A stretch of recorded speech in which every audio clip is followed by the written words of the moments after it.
शियों मकतब जाफरिया वालों, उस इफ्तारी के वक्त बंद कमरे में तौहीन हुई नहीं हुई उस पे भी एक तहकीकात करा लो। लेकिन जो वीलॉगर्स ने खुलेआम शिया उलमा की तौहीन की, उस पे तुम चुप क्यों हो? आपको अब समझ आई?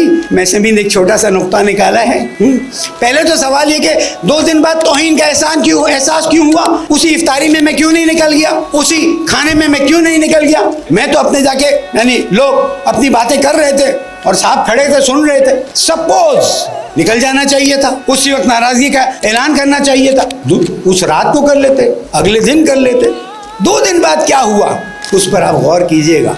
लेकिन मैं ये सवाल तो करने का हक रखता हूँ। चले, लेकिन अल्लामा इफ्तिखार नकवी तो मोहतरम शख्सियत है, मुफ्ती किफ़ायत हुसैन तो मोहतरम शख्सियत है, बाकी 15-16 शख्सियात मोहतरम वहाँ पर हैं। उनको तुमने दरबारी मुल्ला कहा और शिया कौम खामोश रही। तुमने अपने एजेंडे की खातिर सब कुछ चलाया और शिया कौम खामोश रही।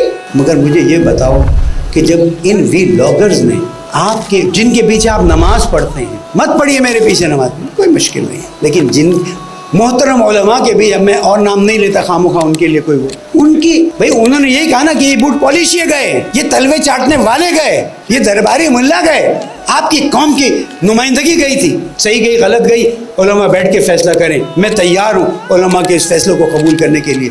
लेकिन वीलॉगर्स ने इससे पहले शिया कौम के कौन से मसले हल किए हैं? तुमने हमारे आशूरा के धमाके पर क्या कहा है? तुमने हमारे गुलिस्तान के शोहदा के गले काटे गए उस पर क्या कहा?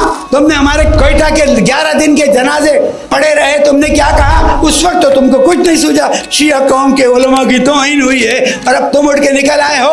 आई know what is your agenda and I know what line you are following. और तुम लोगों की इन्हीं हरकतों की वजह से शायद कोई जेल में बैठा हुआ है। उस जेल में बैठे हुए के हामियों से कहूँगा, इन लोगों से निजात हासिल करो और रास्ता निकालो ताकि तुम्हारा लीडर भी मैदान में आए। हमें तो कोई प्रॉब्लम नहीं है।